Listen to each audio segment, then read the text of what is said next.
और अब बरेली से आ रही बड़ी जानकारी का रुख कर लेते हैं। आज भी बुलडोजर एक्शन बरेली में जारी रह सकता है। नफीस, नदीम और फरहत की संपत्तियों पर बुलडोजर कार्रवाई। तौकीर को शरण देने वाले फरहत का मकान सील कर दिया गया है। ये इस वक्त की बड़ी जानकारी आपको बता रहे हैं। आई लव मोहम्मद का विवाद जो कानपुर से भड़का था, उसके बाद राजधानी लखनऊ और पूरे प्रदेश में उसका असर देखने को मिला।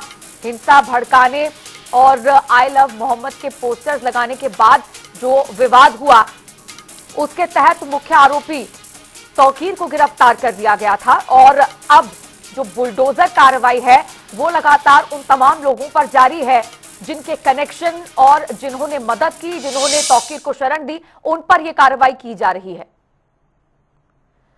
तो बरेली में बुलडोजर कार्रवाई के तहत आरोपियों की अवैध संपत्तियों पर कार्रवाई हो रही है। बुलडोजर चलाया जा रहा है तमाम संपत्तियों पर। नफीस के बारात घर पर बुलडोजर अभी तक चलाया जा चुका है और साथ ही आपको बता दें कि 4 बुलडोजरों से पूरा बारात घर जमींदोज कर दिया गया है। साथ ही आपको बता दें कि फरहत के मकान को सील किया गया है और इसी मकान में तौकीर रजा को पनाह दी गई थी। तो इन आरोपियों के खिलाफ और उनके घरों को सील कर उन पर बुलडोजर चलाया जा रहा है। जिन्होंने शरण दी तौकीर को, नौमेला मस्जिद के पास 4 दुकानें भी सील की गई हैं और सैलानी में अतिक्रमण पर बुलडोजर चलाया गया और आज भी बुलडोजर कार्रवाई जारी रह सकती है।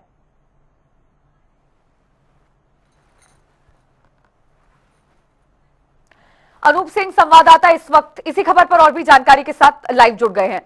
अनूप, फिलहाल जो बुलडोजर कार्रवाई है वो जारी है। उन तमाम आरोपियों के खिलाफ उनके घरों को सील किया जा रहा है, उनके खिलाफ बुलडोजर कार्रवाई हो रही है जिन पर शक है कि उनका कनेक्शन तौकीर रजा से था और जिन्होंने तौकीर रजा को शरण भी दी। फिलहाल क्या कुछ जानकारी है, आज बुलडोजर कार्रवाई के तहत क्या क्या हो सकता है?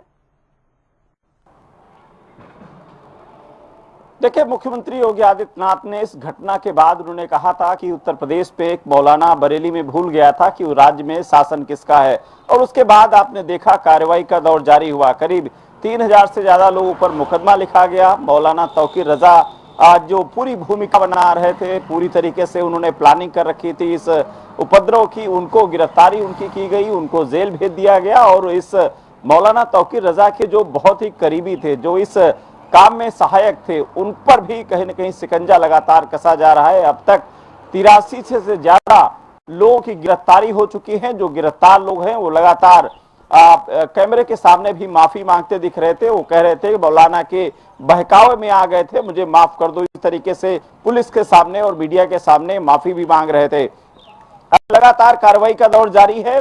नदी और जो तमाम जो अवैध संपत्ति पर उन्होंने मकान अपना खड़ा कर रखा था मौलाना तौकीर रजा या उनके करीबी, तो उन पर कहीं न कहीं बुलडोजर की कार्रवाई जारी है। क्योंकि मुख्यमंत्री ने कहा था एक कार्रवाई ऐसी होगी जो नजीर बन जाए, ताकि उत्तर प्रदेश में इस तरीके से दोबारा कोई मौलाना दंगा भड़काने की कोशिश ना करे। तो निश्चित रूप से उसी तरीके से हर विभाग, बिजली विभाग की भी कार्रवाई वहां पर हुई है। करीब 5 लोगों के जो मौलाना तौकीर रजा के करीबी हैं, उनके यहाँ चोरी से लाइट जलाई जा रही थी। 1 करोड़ 28 लाख का जुर्माना लगाया गया है निगम की तरफ से।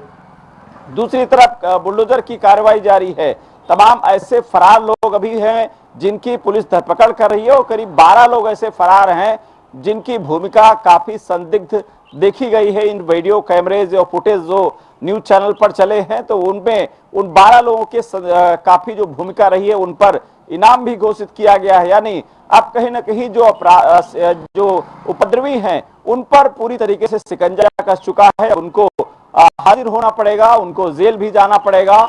और मुझे लगता है जो इतनी बड़ी कार्रवाई हो रही है, निश्चित रूप से उत्तर प्रदेश में एक आने वाले समय के लिए तमाम जो उपद्रवी होते हैं उनके लिए भी नजीर बनेगी कि अगर उत्तर प्रदेश में दंगा इसी प्रकार से कुछ करोगे तो निश्चित रूप से कार्रवाई होगी और जेल भी जाना पड़ सकता है। बुलडोजर की भी कार्रवाई हो सकती है। कल से लगातार कार्रवाई जारी है बुलडोजर की। मौलाना तौकीर रजा ने जो अवैध जमीन पर उन्हें कब्जा कर रखा था, उन्होंने निर्माण कराया था, उस पर लगातार कार्रवाई जारी है। कल कार्रवाई हुई है और आज भी कार्रवाई बुलडोजर की होने वाली है। निश्चित रूप से जो अवैध जमीन पर कब्जा करके जो भवन निर्माण किए गए थे, वो चाहे मौलाना तौकीर रजा के हों या उनके करीबियों के हों, उनके सबके मकान ध्वस्त किए जाएंगे। क्योंकि जिस तरीके से वहां पर बरेली में हिंसा भड़काने का काम किया गया, पहले से आप देखिए किस तरीके से जब वहां पर बवाल हुआ, छोटे छोटे बच्चे वहां पर पत्थर चला रहे थे। वो पत्थर कहां से आए थे? क्या पहले से प्लानिंग थी कि इस तरीके से बवाल दिखाना है, या अपनी ताकत सरकार को दिखा रहे थे, जिला प्रशासन को दिखा रहे थे कि ये उनकी मौलाना तौकीर रजा की ताकत है कि इतने लोगों को इकट्ठा कर लेते हैं, उनका हुक्म कैसे उनके समाज में चलता है। तो ये कहीं ना कहीं उस पर अब कानून का शिकंजा है, कानून अपना काम कर रहा है।